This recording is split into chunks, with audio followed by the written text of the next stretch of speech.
네, 벌써 새해가 돼 두 번째 주가 됐네요. 오늘은 이제 임원 임직 예배인데, 그래서 오늘 말씀을 기도하다가 택했습니다. 우리가 뭐 자주 읽는 말씀인데, 맡은 자에게 구할 것은 충성이다, 이런 말씀이죠. 근데 충성과 관련해서 얘기할 때마다 항상 끝까지 충성했다, 이런 말씀이 붙어요. 끝까지란 말이. 그래서 충성이 이제 처음에 시작할 때만 충성되어 하다가 중간에 이제 그만두면 그 충성이라는 말 자체가 무의미해지는 거죠. 그래서 충성하되 끝까지 하는 게 중요하다. 그래서 오늘 성경에서 우리가 끝까지 충성한 사람들의 예를 보면서 오늘 임직을 맡은 분들이 뭐 화려하게 임명장을 주거나 뭐 이렇게 하지 않더라도 중요한 건 하나님과의 약속이 중요한 거니까 하나님 주신 사명을, 직분을 잘 감당하시기 바랍니다. 우리가 이제 요즘에 새벽기도 때 구약의 느헤미야를 공부하고 있어요. 근데 이제 구약 성경 전체를 통틀어 보면 느헤미야가 이제 그 가장 좋은 신앙인으로서 이제 마지막 모범이라고 보면 됩니다. 그러니까 포로 이전의 사람들 중에는 이제 다윗이 이제 모범이라고 보면 바벨론 포로에서 돌아와 가지고 한 사람을 꼽는다면 느헤미야를 꼽을 수가 있습니다. 어떤 면에서는 이제 느헤미야는 거의 결점이 없는, 이제 다윗은 뭐 여러 가지 결점이 좀 있었죠. 뭐 인구조사에서 뭐 그런 일이 있었고, 또 뭐 우리와의 아내와의 관계도 그렇고, 뭐 여러 가지, 또 자식을 잘못 키워가지고 자식이 반역당하고 이런 여러 가지 사건들이 있었지만 느헤미야는 거의 사건이 없는, 흠잡을 데가 없는 그런 인물로 보면 됩니다.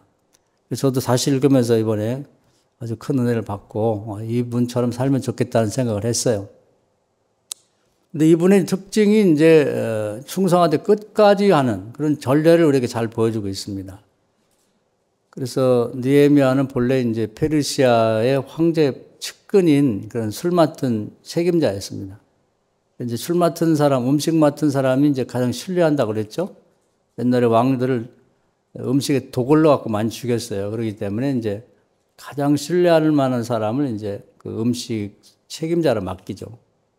그렇기 때문에 이제 그만큼 신뢰를 받았다. 그래서 페르시아의 노예로 갔지만 가장 출세한 사람이고, 뭐 우리는 말하면 이제 봉급도 많이 받고 좋은 집에 살고 뭐 부족한 것이 없죠. 근데 항상 이제 하나님의 계획이 이스라엘이 다시 귀환해서 나라를 세우는 것이기 때문에 이제 자기 현재의 삶에 만족하지 않고 항상 하나님의 계획이 어디에 있고 무엇을 하는지에 관심 집중되어 있는 거죠. 그래서 제가 자주 말씀드리는 건, 저나 우리 교인들이 교회가 현재 하나님의 관심이 어디에 있고 무엇을 하고자 원하는지 거기다가 관심을 갖고 우리도 기도도 하고 뭐 필요하면 헌금도 하고 필요하면 우리가 몸으로 가서 봉사하다 이렇게 해야 되는 거예요. 그래서 그 나라와 그 일을 먼저 구해야 되는데 하나님의 일은 전혀 관심이 없고 나만 잘 되기를 바란다고 해서는 그 경우에 맞지도 않고 옳지 않죠. 그래서 마태복음 6장에 보면은 그 나라와 그 일을 먼저 구하면 이 모든 걸 더해준다. 꼭 구하지 않더라도 모든 삶의 형편을 하나님이 골고루 다 복준다는 거죠. 그러니까 느헤미야가 대표적인 그런 예예요. 자기는 뭐 전혀 귀환한 백성들을 쫓아가고 고생할 이유가 하나도 없는 거예요. 그 왕궁에서 뭐 황제의 전폭적인 신임을 받고 있는 사람인데 굳이 그 귀환한 그런 백성들에게 가갖고 뭐 고생할 게 천지죠. 뭐 여러 가지. 그 중에도 이제 성전은 그냥 어렵게 졌는데 그 성전을 둘러싼 예루살렘 성벽이 다 무너졌거든요. 그것이 울타리나 마찬가지인데, 그래서 이제 이걸 이제 다시 쌓아야 되는데, 뭐 별의별 그런 이제 뭐 모함도 있고 방해가 있어 그걸 결국은 완성하지 못하고 있기 때문에 이렇게 마음에 걸린 거예요. 그래서 기도하고 황제의 허가를 얻어갖고 약 12년 동안 이제 휴가를 받아 가게 됩니다. 이것도 기적이죠. 이제 하나님이 그 나라와 그 일을 구하니까 이제 그것을 귀하게 생각해서 느헤미야에게 기회를 준 거예요. 그래서 우리는 항상 충성된 사람이라는 게 막연히 그냥 뭐 우리가 뭐 한문으로 보면 마음 중자, 그 가운데 중자의 그 마음의 밑에 마음 심자에서 마음의 중심을 바치는 게 아니라 충성이다 이렇게 말하는데 그건 맞는 얘기지만 도대체 뭐에다 마음을 바치냐는 거죠. 그러니까 그 명확한 그 이유가 있어야 되는 거. 뭐에다 마음을 바치느냐. 그럼 사람이 뭐 여러 가지 마음을 바칠 수가 있겠죠. 뭐 사업하는 사람은 거기에 바치고 또 어떤 사람은 자기 자식 키우는데 온몸을 바치기도 하고 뭐 다양하게 마음을 바칠 수 있는데 느헤미야를 보면 하나님이 현재 가장 중요하게 생각하고 있는 그곳에 내 마음도 같이 가는 거죠. 붙이는 거예요. 충성에서 가장 중요한 게 이 점이에요. 내가 좋아하는 거에 마음 바치는 게 아니라 느헤미야가 좋기로 생각하면 사람으로 하면 왕실에 가만히 있는 게 좋죠. 그런데 거기서 이 예루살렘까지 가려면 가는 길도 고생스럽고 위험하고 또 되돌아오는 길도 위험하고 가서 제대로 자지도 못하고 먹지도 못하고 일은 한도 없이 많고 자기 가서 그 일을 할 이유가 어디 있겠어요. 근데 하나님이 거기에 관심을 갖고 계시니까 나도 관심을 갖는다. 이 생각이거든.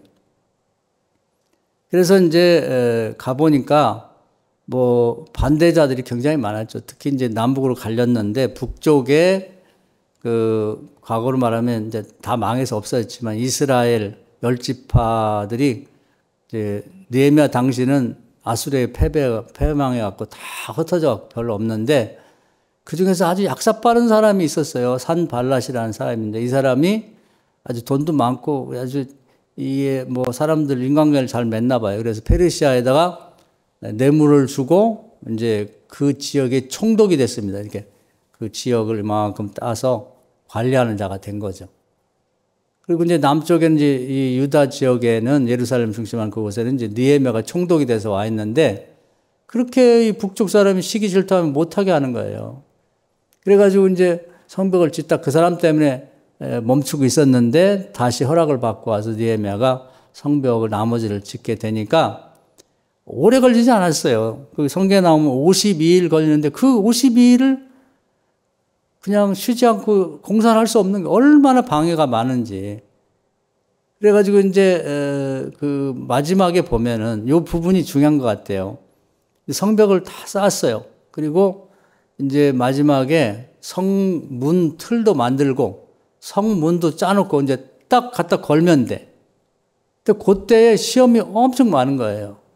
뭐 산발랏 또 그 밑에 그 잘 따르는 도비아라든지 뭐 이런 사람이 있고 또 이 사람이 계속해서 페르시아에다 이거 짓게 하면 안 된다 뭐 그래 고발장을 내고 또 이 예루살렘 주변에 있는 조그만 나라들이 있어요. 암몬, 모압이니 뭐 아라비아니 이런 그 뺑 둘러싼 조그만 부족 국가들에게 다 그렇게 뇌물을 줘갖고 그 사람들을 다 모아갖고 이제 마치 그 포위하듯이 해가지고 이제 이 유다의 그 성을 못 사게 하는 거예요.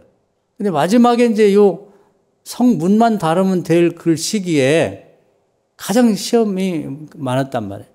산발랏이라는 자가 북쪽의 총독이 이제 편지를 5번을 써서 5번. 근데 이제 거기 보면 뭐라고 되어 있냐면 지금 이 주변에 페르시아도 그렇고 페르시아 관리하는 나라 전체에 느헤미야 당신에 대한 소문이 안 좋다. 당신이 유대 나라의 왕이 되려고 그러고 성벽을 다 쌓은 다음에는 페르시아를 배반하고 따로 국가를 독립해갖고 지금 페르시아를 대적하려고 한다는 소문이 흉흉하게 돌고 있다. 내가 이런 너무나 잘 알고 있으니까 당신은 당사자니까 모르지만 내가 객관적인 입장에서 볼 때 당신이 이렇게 하다가는 큰일 난다.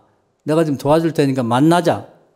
그래서 예루살렘이 아니라 사람들이 별로 없는 그런 이제 평지의 한 성읍을 택해갖고 만나서 얘기를 나누자. 내가 뭐 나쁘게 하려고 하는 게 아니고 당신을 도와주려고 하는 거야. 그러면서 이제 4번의 편지를 보냈는데 이제 거기 보면 이렇게 달려 있어요. 도와주려고 하는 게 아니라 이제 사람이 없는 곳, 뭐 군인이 있고 이렇게 해서 보호를 하고 해야 되는데 거기는 없으니까 이제 매복을 했다가 이제 느헤미야를 죽이려고 내려오라고 한 거죠. 근데 이제 느헤미야는 정확한 그런 이제 그 나름대로의 가치관을 갖고 일을 합니다. 이 큰 일을 마무리하기 전에 내가 누구를 만나겠냐. 그리고 그런 얘기들은 하나님이 알고 계신데 니네들이 지어낸 얘기들이 나는 그런 마음에 먹은 일도 없다. 이렇게 해가지고 내려가지 않으니까 맨 마지막에는 그 산발라시라는 자가 신뢰하는 사람에게 편지를 쥐어가지고 봉투도 닫지 않고 읽어봐라. 근데 또 내려오라는 얘기예요. 단호하게 거절하고 안 갔죠. 네 번을 이제 거절하게 됩니다. 그러니까 이제, 그 집요해요. 지난번에는 하나님을 믿는 사람도 열심히 있다고 그랬지만, 이 사탄도 아주 집요하고 열심히 해요. 사람을 망하게 하는데. 그래서 요한복음 10장 10절에 사탄은 사람을 죽이고 멸망시키는데 열심이다. 그렇게. 그래가지고 마지막에는, 평소에 예루살렘 성읍 안에 이 느헤미야하고 이제 가깝게 지내는 뭐 선지자인지 하여튼 뭐 그런 사람, 스마일이라는 사람이 있는데 이 사람이 아파갖고 뭐 집을 안 나오고 뭐 한참 동안 두문불출한다는 거예요. 그래서 이제, 웬일인가 하고 이제 이렇게 가서 문병을 갔어요. 그랬더니 이 사람이 하는 말이 지금 나는 당신을 위해서 계속 기도하고 있는데 지금 당신이 이렇게 예루살렘 성을 돌아다니면 큰일 난다. 지금 곳곳에 사람들이 숨어가지고 당신을 죽이려고 하는데 그렇게 돌아다니면 어떡하냐. 당신 하나가 아니고 이 나라의 존폐가 달린 중요한 그런 인물인데 당신이 몸을 보존해야 된다. 그냥 전적으로 이제 느헤미야를 위하는 것처럼 얘기해요. 그러면서 밖에는 위험한데 가장 안전한 곳이 성전을 졌는데, 스룹바벨이 졌는데 그 성전에 외소, 그리고 성전에 딸린 부속 방들이 있어요. 근데 거기에 들어가면 가장 안전하다. 거기는 성전 수비대 군인들도 있고, 거기는 감히 외가 사람들은 들어가지 못하니까 당신을 누가 해치겠느냐. 거기가 숨어 있어라. 이렇게 얘기를 하니까, 그 속아 넘어가기 참 좋게 생겼어요. 근데 이제 느헤미야는 항상 하나님 말씀, 성경에 저는 율법 그대로 나는 산다. 그러면서 이제 딱 거절을 하죠. 내가 뭐라고, 내 한 목숨 부지하자고 내가 율법을 어기고 제사장 외에는 들어갈 수 없는 그 성전 외소에 내가 왜 들어가냐. 그러면서 이제 그런 때는 이제 중요한 게 다니엘의 세 친구들의 고백이 중요한 것 같아요. 뭐 사드락 메삭 아벳느고라고 이 사람들이 한 얘기가 항상 저는 이제 머릿속에 있어요. 뭐냐면 만약에 우상숭배를 안 하면 당신이 살 수 있을 거고 우상숭배를 하면 죽는다. 그래서 풀무불, 용광로 같은 풀무불에다가 우상숭배 안 하고 페르시아에서 바벨론에서 하는 이 우상을 숭배 안 하면 거기다 풀무불에 집어넣어 태워 죽이겠다. 그러니까 그 세 명이 뭐라고 하냐면 마음대로 해라. 내가 살아나야 될 이유가 있으면 하나님이 살려줄 거고 설사 내가 죽는다 할지라도 나는 절대 하나님 말씀 먹이고 우상숭배 안 해. 우리나라가 우상숭배하다 망해갖고 페르시아까지 이렇게 바벨론 같은 페르시아까지 노예가 됐는데 아니 지도자로 뽑힌 우리마저 우상숭배한다는 게 말이 되냐. 내 목숨 부지하자고? 어린도 없는 소리 하지 마라. 나 풀무불에 집어넣어라. 그 유명한 얘기를 하죠. 하나님이 살려줄 이유가 있으면 살려줄 거고 풀무불 아니라 더한 데서 살려줄 거고 그리 아니하실지라도 나는 우상숭배 안 한다. 이 신앙이거든요.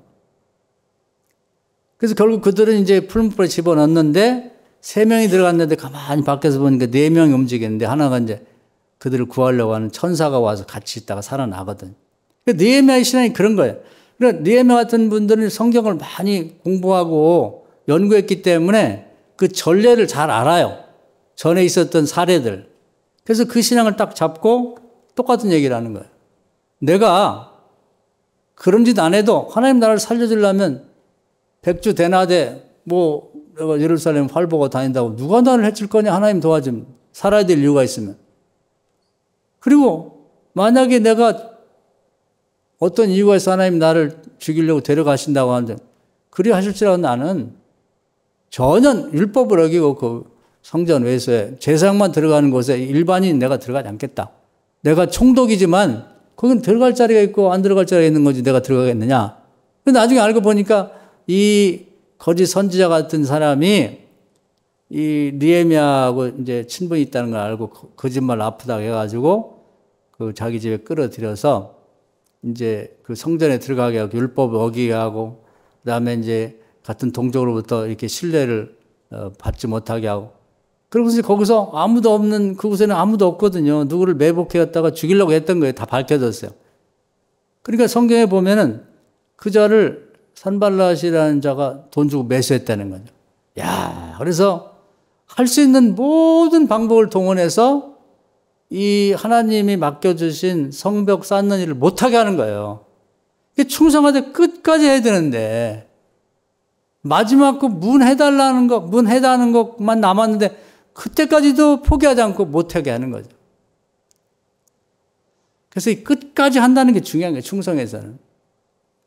그래서 그런 많은 유혹에도 불구하고 느헤미야가 마지막 그 문틀을 했는데 내가 짜놓은 성문을 딱 달고 나니까 시험이 딱 끝났어요. 할렐루야. 시험은 마무리할 때 끝나는 거예요. 이제 한 발 못 미쳐 있을 때라도 시험은 계속되는 거 갈수록 더 심한 거예요. 그러니까 마치 우리가 새벽에 동터오기 직전이 가장 어둡다고 그래요. 그렇기 때문에 우리가 기도를 하든 또 주어진 우리 직분자들, 이제 뭐 여러 가지 직분들이 있는데요. 직분을 감당하려고 하면 시험이 반드시 있어요. 이걸 이상하게 생각하지 마라. 그 느헤미야를 생각해, 느헤미야를. 그러면서, 사단이 이걸 못하게 하고 내가 복받지 못하도록 하려고 시험을 한 거로. 그래서 계속 하면 돼요. 그냥 누가 뭐라고 하든 간에. 그래서 뭐 닭은 울어도 개는 짖어도 새벽 기차는 간다 그런 말도 있는데 그냥 나에게 주어진 사명을 오래 꾸준히 하나님의 열심으로 내가 감당하겠다고 가면 됩니다. 그러면 겁만 줄 뿐이지 사단의 세력은 함부로 못해요. 하나님이 보호하기 때문에.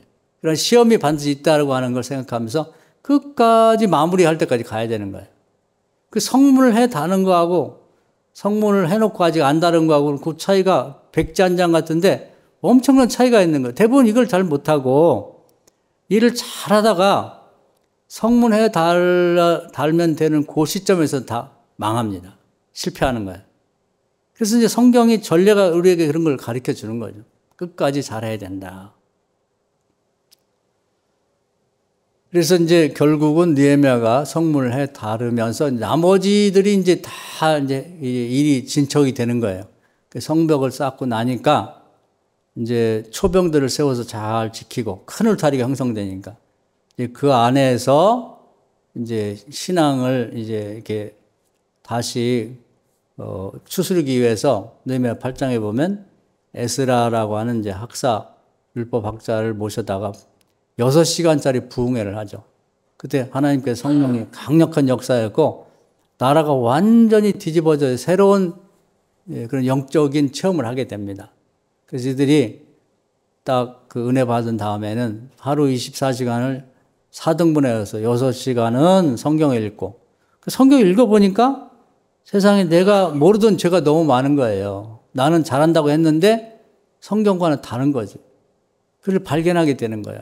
그래서 6시간은 그걸 근거로 회개를 하게 됩니다. 회개도 막연한 회개는 안 되는 거예요. 말씀에 근거해서 명확하게 내가 이걸 잘못했구나. 그걸 발견하고 회개를 해야 되는 거죠. 그래서 내 생각을 버리고 하나님 생각으로 돌아설 때 그걸 회개라고 하는 거죠. 그 다음에 이런 걸 가르쳐 주신 하나님께 찬양을 6시간 하고 6시간 갖고 이제 나머지 뭐 먹기도 하고 자기도 하고 그렇게 해서 금식하면 회개하는 기간을 갖게 되죠. 나라가 전체가 외적으로 이제 성벽을 쌓고 내적으로는 신앙의 내실을 기하면서 나라가 이제 온전한 나라로 꼴이 갖춰지는데 이 모든 일이 끝날 때까지 그 느헤미야가 계속해서 이 일을 마무리까지 하게 되는 거죠. 그래서 이걸 배울 필요가 있는 거예요. 우리가 뭘 하든 간에 조금 어려움이 있으면 나 싫다 이거 안 한다 그렇게 하지 말고 계속해서 끝까지 가는 거죠. 끝까지 가봐야 하나님이 무엇을 준비하셨는지 여호와의 일을 발견하게 되는 거거든요. 시험이 있다. 그 시험이 있는 이유는 지금 할 일이 크니까 기도를 더 많이 하라는 뜻으로 받아들여야지 이게 그냥 일을 망치고 못하게 하려고 하는 거라고 생각하면 안 되는 거죠. 그래서 그동안 해왔던 일도 있으면 계속 해시가 되고, 그리고 이제 올해 새롭게 임직을 맡았던 분들도 그것을 꾸준히 이제 감당해 나가야 되고, 시험을 극복하고 이겨야 됩니다. 또 신약에도 와보면 이제 그런 사례를 볼 수가 있어요. 예수님의 12 제자 중에 예수님 가장 사랑했던 사람이 이제 사도 요한입니다. 요한복음을 쓰고, 그리고 뭐 요한서신을 썼고, 또 요한계시록을 쓰신 분이죠. 근데 이제 예수님이 이 십자가에 돌아가실 때 부탁을 했어요. 자기 엄마에게는 어머니, 내가 죽게 되니까 우리 제자들, 어머니가 나를 사랑하듯이 저 제자들을 좀 사랑해주고 지켜주세요. 아마 예수님 엄마의 집에서 자주 모이기도 하고 식사도 하고 그랬을 것 같아요. 그랬더니 알았다고 엄마가 그렇게 했죠. 그리고 이제 십자가상에서 그 제자들에게는 부탁했어요. 내가 먼저 세상 뜨게 되니까 내가 어머니를 돌볼 수 없으니 이제 여러분들이 제자들이 우리 엄마를 내 어머니를 생각하고 좀 돌봐달라 이렇게 부탁을 했습니다. 그랬더니 이제 그 얘기를 잘 귀담아 들은 사람이 누구냐면 요한이에요. 요한, 사도 요한. 요한이 이제 어머니를 계속 이제 주의 깊게 바라보면서 정기적으로 방문도 하고 섬기다가 나중에 이제 늙었어요. 늙었는데 예루살렘에 이제 핍박이 있어가지고 거기에서 이제 사도 활동을 못하고 에베소라고 하는, 우리 이제 에베소서 나오죠? 에베소라는 교회로 가게 됩니다. 그때 이제, 디모데라고 하는 사도 바울의 제자가 에베소 교회 담임 목사로 있었는데, 그 예루살렘에서 사도 요한이 어렵다는 얘기를 듣고는, 여기 와서 쉬기도 하고 또 제 목회를 좀 도와주세요. 그래서 이제 거기로 가게 됩니다. 가게 될 때, 그 예수님 엄마 마리아가 연세도 많고 그러니까 놓고 갈 수 없으니까 어머니 우리 그럼 에베소로 같이 갑시다. 안전한 곳으로. 거기 모셔갖고 자기 친어머니처럼 잘 섬겨요. 그리고 이제 결국 거기서 이제 돌아가셔가지고 에베소에 지금도 가면 이제 마리아의 무덤이 있습니다. 자기 친아들도 딸도 있지만, 마리아의 친아들과 딸도 있지만 그 사도 요한은 예수께서 자기가 부탁한 그 십자가에서 단 한마디 말이에요. 내 어머니를 너희 어머니처럼 좀 돌봐드려라. 그 얘기를 듣고는 그것을 이제 소홀히 생각하지 않고 평생을 모시고 다니면서 이렇게 섬겼다는 거죠. 섬기되 끝까지, 돌아가실 때까지. 그래서 이제 에베소에 있다가 뭐 어머니는 이제 거기 잠깐 머물러 계시고 이제 또 에베소에서 복음 전하니까 핍박이 있어갖고 이제 우리가 잘 아는 그 앞바다의 그 반모섬이라는 곳에 이제 유배를 가게 됩니다.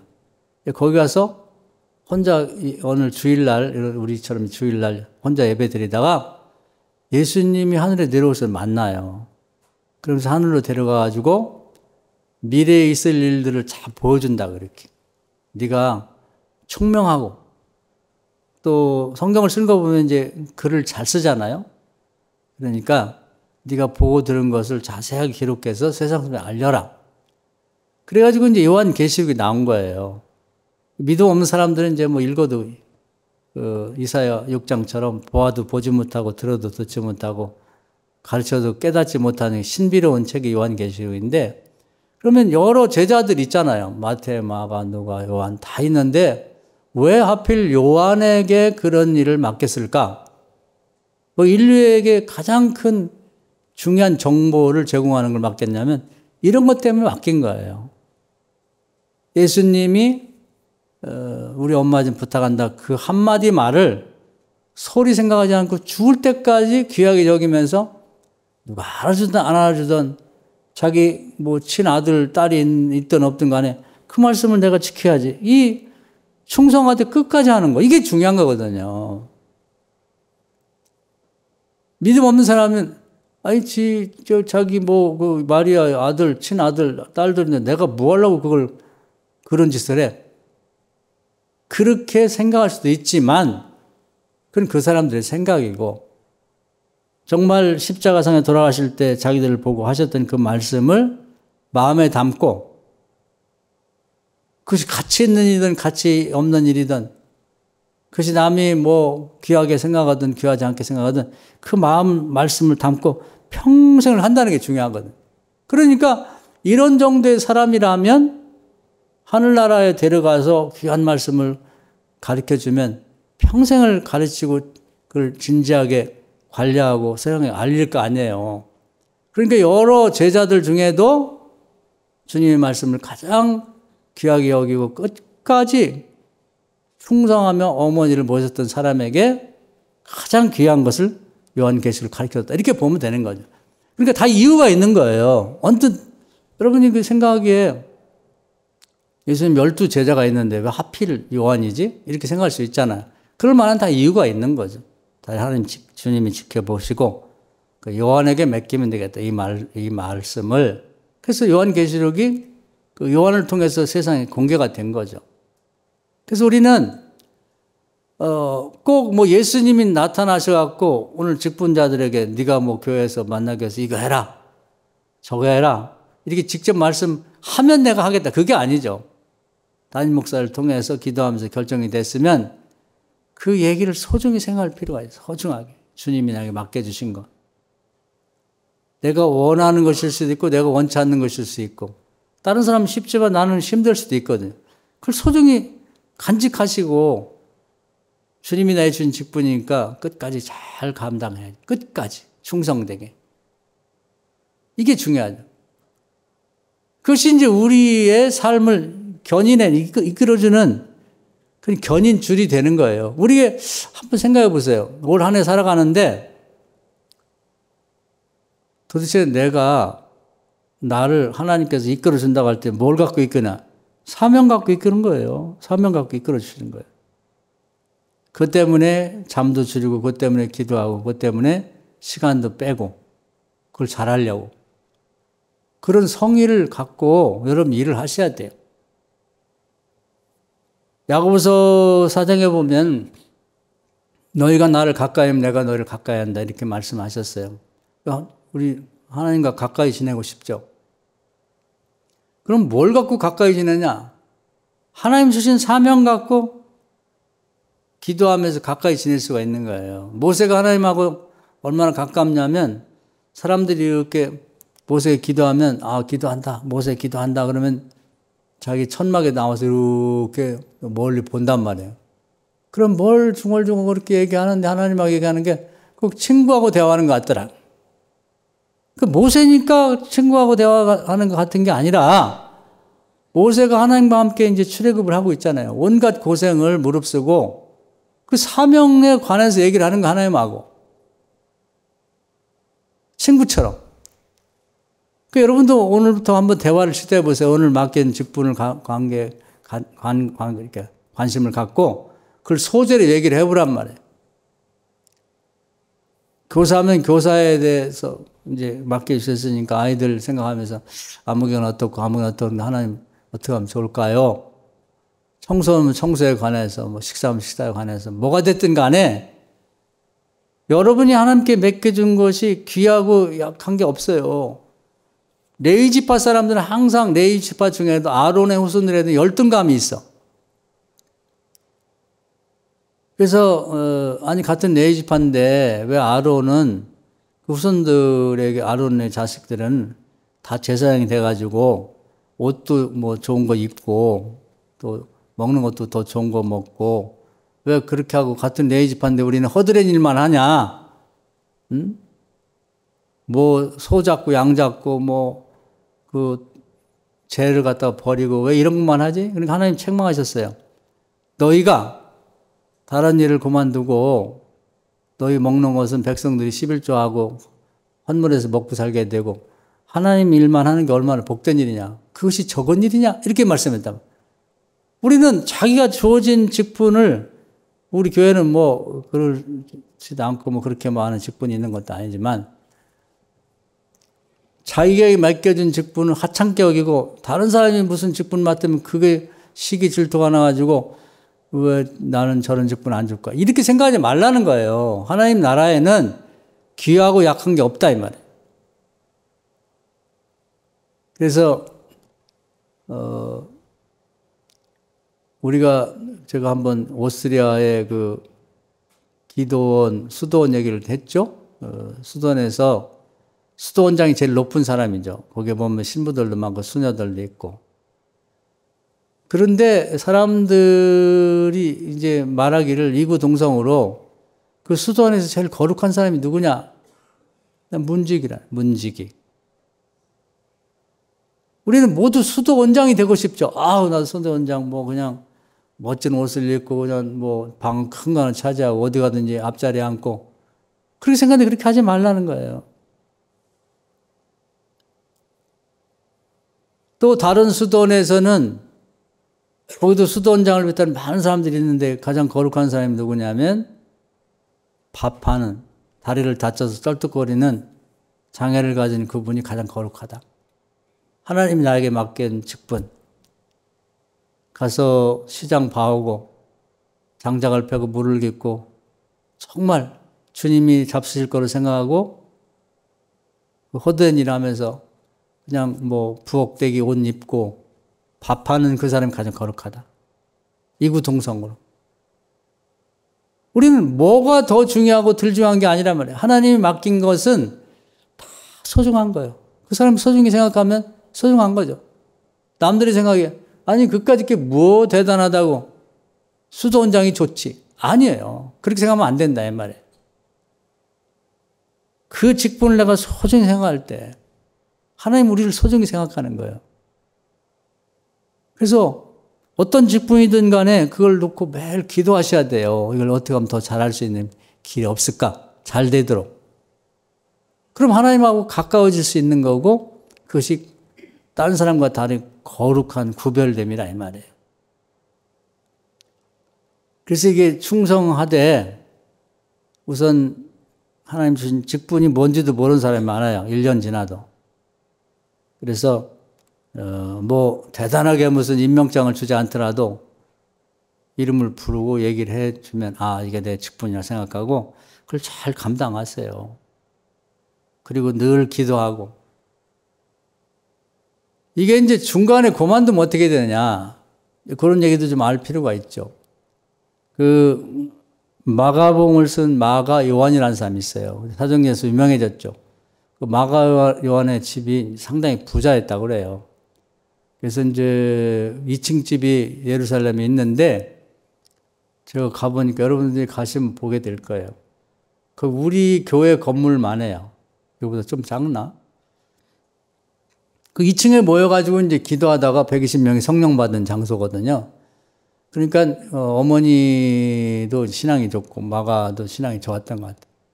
그 성령 받고 이제 선교를 가게 됐어요. 근데 유명한 그 바나바의 사촌 동생입니다. 사촌. 바울과 바나바가 이제 안디옥 교회에서 이렇게 선교를 떠날 때 부잣집 아들이니까 뭐 유복하게 잘 자랐죠. 그러니까 선교 여행하니까 여행인 줄 알았나 봐. 그래서 같이 가기로 해서 떠났어요. 근데 이제 생각보다 가니까 뭐 배고프고 잘 자리도 없고 막 사람들이 또 복음 전한다고 막 돌도 던지고 막 노숙도 하고 막 아우 춥고 배고프고 떨리고 뭐 언제 죽을지도 모르는 위험한 거예요. 그러니까 처음에는 이제 뭐 괜찮겠지 쫓아다니다가 밤빌리아라고 하는 지역에 갔을 때 그냥 아유 더 이상 못하겠어요 하고 그냥 집으로 돌아가 버렸습니다. 부잣집 출신들이 그런 약점이 있어요. 그런 약점이. 그러니까 이제 그때 뭐 바나바는 자기 또 사촌 동생이 그러니까 또 어머니도 생각하고 그래서 가라고 했는데 그 바울이 이제 화가 많이 났어요. 아니 충성하려면 끝까지 해야지. 이게 뭐냐. 1차 전도여행이 끝난 다음에 마무리를 하고 가는 거야 좋다 치지만 중간에 이렇게 하면 어떡하냐. 서로 선교하다 보면 맡은 역할이 있거든요. 아무개는 뭐하고 아무개 뭐라고. 이게 참 곤란한 거예요. 이게 봉급 주는 일이 아니기 때문에 더 그런 거예요. 뭔가 봉사라는 거, 하나님 일하는 것이 하나님 나라에서 복을 주지 뭐 오늘 수고했다고 뭐 얼마 주고 이런 게 아니잖아요. 한다는 걸 말릴 수는 없지. 돌아간 다음에 이제 또 한참 지났어요. 그랬는데 이제 또 마가가 집에 돌아가 생각하니까 아무래도 이거 내가 이거 뭐냐 엄마한테도 혼났겠지. 야, 너는 뭐 하는 짓이냐. 처음부터 가지 말든지. 선교가 무슨 뭐 놀러 다니는 거냐. 그런 각오로 선교 갔다가 아니 그렇게 와버리면 그 계속 고생한 사람들은 뭐가 되냐. 그래서 책망도 많이 듣고 자기도 아마 기도 많이 했던 거예요. 회개하고. 그 다음에 이제 또 2차 전도여행을 간다고 할 때 이제 또 바나바는 마음이 되게 유약해요. 그러니까 그러면 그때 잘 못했으니 이번엔 끝까지 하고 같이 가자. 이렇게 했는데 이제 사도 바울이 그분은 이제 신앙이 철저하니까 막 불같이 화를 내면서 아니 이게 무슨 짓이냐. 한 일을 보면 열일이라고 일견 십지인데 아니 처음에 그 선교여행 가다가 이렇게 그만둔 사람이 이번에 끝까지 간다는 보장이 어딨냐. 괜히 시작부터 괜히 이렇게 같이 갔다가 또 한번 그만두면 그 사람에게도 문제가 우리에게도 큰 타격이 있으니 데려가지 말자. 이렇게 되니까 이제 또 바나바는 한 번 더 기회를 줘보자. 바울은 안 된다. 그래가지고 이제 심하게 싸웠다는 얘기가 나와요. 싸워가지고 결국은 둘이 갈라졌어요. 그래서 바울은 실라를 데리고 이제 따로 선교팀을 꾸려서 가고 바나바는 이제 이 디도를 마가를 데리고 이제 따로 선교팀을 꾸려서 가게 되고 그래서 나중에는 잘한 것 같아요. 현재 마가복음을 그냥 많이 기록한 겁니다. 그리고 이제 베드로가 선교할 때도 많이 도움을 줬다고 그래요. 근데 첫 번째 중간에 그만둔 것이 큰 실수였단 말이에요. 충성하되 끝까지 했으면 좋은데 그것이 결점으로 남았어요. 그래서 이제 선교팀에 큰 충격을 준 일이 있는데 우리가 하나님의 일을 할 때 이 점을 꼭 명심을 해야 됩니다. 끝까지 해야 된다. 구약에서도 뭐 자주 말씀드렸는데 엘리야가 잘했는데 하나님이 엘리야와 같이 이제 할 일이 있었어요. 그래서 하나님이 에베소 1장 11절에 늘 말씀드렸죠. 작정하시고 계획하시고 선포하시고 대리하신다고. 하나님의 마음은 나중에 보니까 밝혀졌는데 이제 그 바알과 아세라 목상을 섬기는 자들 850명을 이제 제거하고 그 제거된 다음에는 3년 6개월 가뭄이 들었던 곳에 이제 이렇게 비를 내리고 그게 다 순서가 있어요. 하나님이 계획이 있다고 아무 때나 그냥 이렇게 불쑥불쑥 하는 게 아니라 하나님이 첫 번째 계획은 갈멜산 기도를 통해서 그 우상숭배자들을 제거한다. 그 우상숭배자들이 이렇게 많아가지고 나라가 전체 우상숭배 나라인데 비를 줄 리가 뭐가 있어요. 쫄쫄 굶겨야지. 고생을 시켜야지. 그래서 이제 그걸 제거한 다음에 백성들의 마음에 회개하러 돌아섰을 때 비를 하늘에서 내려서 해가를 시켜준다. 그 다음에는 이 북쪽 사마리아 성으로 들어가서 그 나라를 이꼴 만든 그 왕인 아합과 그 부인 이세벨을 제거한다. 그리고 옆에 나라에 가서 그 아람 나라가 이제 앞으로 이렇게 부강한 나라가 돼갖고 주변 국가를 괴롭힐 거니까 그 당시 그 벤하닷이라는 왕이 그렇게 전쟁을 좋아했어요. 주변 국가를 못 살게 굴어. 벤하닷을 제거하고 하사엘이라는 자를 왕을 삼아갖고 이 근동의 평화를 유지하고 북쪽을 이제 좀 거듭나게 한다. 이런 계획이 다 있는 거예요. 그런데 이제 엘리야가 처음에 좋았어요. 그래서 이 갈멜산에서 850명의 우상숭배자들 제사장을 죽인 걸 잘했고 이겼고 비가 오기까지는 잘했단 말이에요. 그 다음에 이제 세 번째 하나님 계획이 있잖아요. 항상 계획을 세우시니까. 그럼 이제 같이 사마리아를 가가지고 이 왕과 왕비를 제거하지 않으면 나라가 바뀔 수가 없으니까 제거하러 가자고 했더니 갑자기 사람의 마음이 변했어요. 근데 가는 도중에 그 악독하게 유명한 이세벨이 편지를 보냈어요. 내가 너를 반드시 죽인다. 내가 너를 못 죽이면 내가 믿는 바알로부터 내가 저주받아줬다. 이렇게 편지를 보냈는데 그걸 보는 순간에 그냥 겁이 확 드는 거예요. 겁이. 아니 그동안에는 뭐 그냥 무슨 뭐 용맹한 장수 같았는데 그래서 우리가 이게 뭐 넘어지는 게요. 넘어지는 게 신앙도 별거 아닌 데서 넘어지는 거예요. 편지 한 장에. 우리가 이제 이 나이 먹고 이제 길을 걷다 보면은 저도 요즘에 이제 뭐 이렇게 걷는 게 그렇게 아주 잘 걷지는 못하는데 생각 없이 걷다 보면 돌뿌리가 이렇게 살짝 보드북 같은 게 조금만 올라간 거에서 거기 발꿈치가 탁 걸리면 넘어지거든요. 꼭 막 돌멩이 이만큼 있어서 그게 넘어지는 게 아니라 사소한 거에 걸리거든요. 그럼 여기도 보면은 그 이세벨이 보낸 편지가 사소한 거예요. 850명 놓고 군인들이 무기를 갖고 여기서 지면 죽인다.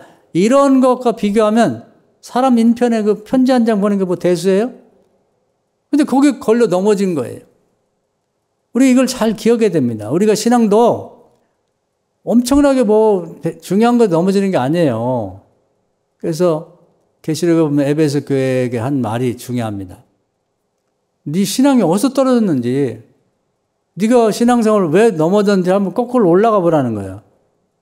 넘어진 자리에서 일어나라는 겁니다. 그러면 한번 추적해 보면 옛날에 누가 어떤 교인이 나한테 뭐 인상을 썼다든지 뭐 기분 나쁜 얘기를 했다든지 뭐 하여튼 뭔 이유를 모르겠는데 그것 때문에 넘어진 거지. 지금 생각해 보면 아니 그게 넘어질 일인가? 그 신앙생활 그만두고 여태까지 이렇게 열심을 다 버리고 그냥 형식적으로 아유 나 교회 열심히 안 다닐 거야. 열심히 해. 교회 일 안 해. 이런 마음을 갖고 살게 된 이유가 어딨냐 이 말이에요. 지금 교회 다니다가 지금 안 나온 사람이 무지하게 많아요. 동네에 보면 거의 교회는 한 번씩 다녔던 사람들. 그 사람들을 한번 추적해 보면 다 그거거든. 엄청난 일 때문에 뭐 누가 멱살잡이하고 뭐 죽이는 살리는 교회 안 나오는 게 아니라 별거 아닌 것 같고. 그 전에 우리 교회 어떤 분은 그 자녀들이 이제 교회 학교 다니고 그랬는데 집사네요인데 유아실에서 뭐 이렇게 뭐 먹을 걸 나눠주는데 자기 애들은 빼놨다나 뭐 애들이 앉았다나 그래서 교회 옮기더라고. 그건 뭐 대책이 없어 설명이 안 되는 거야. 왜 우리 애들만 미워하냐고. 그게 교회를 옮길 어떤 사람은 거기서 더 나가면 교회를 안 나와버려. 유아실에서 자기 애들 어떻게 하다 보니까 못 줄 수도 있지. 그 몇백 원짜리 그 과자 봉지에서 그 나눠주는데 어떻게 빠졌다고 해서 그게 넘어질 일이냔 말이에요. 근데 그렇게 넘어져요. 그게 넘어지는 게 참 한심한 일이지. 그래서 이 양반이 그렇게 큰 일에도 뭐 굳건하던 사람이 편지 한 장에 그 말 한 줄에 너 죽인다. 이 말에 그냥 덜로 넘어가져가지고는 사마리아를 안 가고 도망갔단 말이에요. 광야로 도망가고. 천사가 데리러 왔더니 또 거기서 더 도망가 시내산까지 도망가가지고. 그래가지고는 이제 하나님이 찾아오셨어요. 그래서 너 왜 이러냐. 내가 이렇게 계획을 세워놓고 그때 말씀하셨어요. 너 같이 가기만 하면 내가 다 할 거야. 너는 가기만 해도 못 간대 죽어도. 결국은 하나님 포기했죠. 우리가 이렇단 말이에요.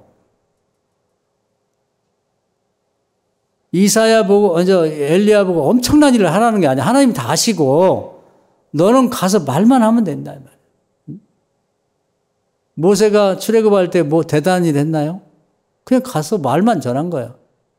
바로한테 가서 내 백성을 좀 광야 3일길로 가서 우리 하나님께 제사 드리게 해주십시오.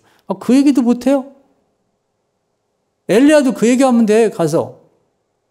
못한대. 그래서 하나님 포기했어요. 그래갖고 이제 농사 짓던 엘리사라는 사람을 뽑아갖고 훈련시켜야 하잖아요. 몇 년 동안. 그 기간 동안에 나라는 피폐가 되고 그냥 또 이 아합도 오래 살고 또 그 아들 2명이 또 왕이 나오고 그래가지고 하나님이 지체됐단 말이에요. 끝까지 충성해야지. 끝까지 했더라면 얼마나 좋았을까. 그래서 오늘은 여기까지 말씀드릴 텐데 올해 우리가 직분을 받되 그 뭐 대단하게 무슨 뭐 엄청난 직분이라고 생각하면 안 돼. 하나님이 주신 건 작은 일이 없어요. 문지기도 귀하고 밥하는 것도 귀하고 그리고 또 수도원 원장도 귀하지. 내가 하찮게 생각합니다. 하나님과 관련한 건 다 귀한 거죠. 그것 가지고 하나님은 친해지기도 하고 그것 가지고 복구도 받는 거고 내가 그냥 귀하게 여기고 그걸 위해서 매일매일 기도하면서 하나님이 나 같은 거 이런 직분을 주셔서 얼마나 감사한가. 그러면서 기도 감당하게 되면 거기서 놀라운 복이 오는 거예요. 오늘 이 말씀 은혜가 되셔서 우리 성도님들이 올 한 해 동안에 주어진 직분이 크고 작고 없으니까 잘 감당하셔서 하나님 기쁘시게 하고 여러분도 복받게 되기를 주의 이름으로 축원합니다. 아멘. 주여 한번 하고 기도하겠습니다. 주여 오늘도 귀한 말씀 내주심을 감사합니다.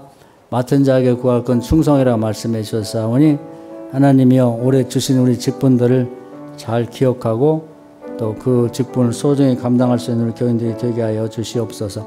직분에는 크고 작은 게 없고 귀하고 천한 것이 없고 하나님 주신 것이면 정말 모두가 소중한 것임을 기억하고 그걸 잘 감당하기 위해서 기도하고 충성하고 마음을 쓰고 또 참여하는 우리 교인들 다 되게 하여 주시옵소서. 그래서 우리 교회가 든든히 서가고 또 하나님 영광 드러내는 교회만 되게 해 주옵소서.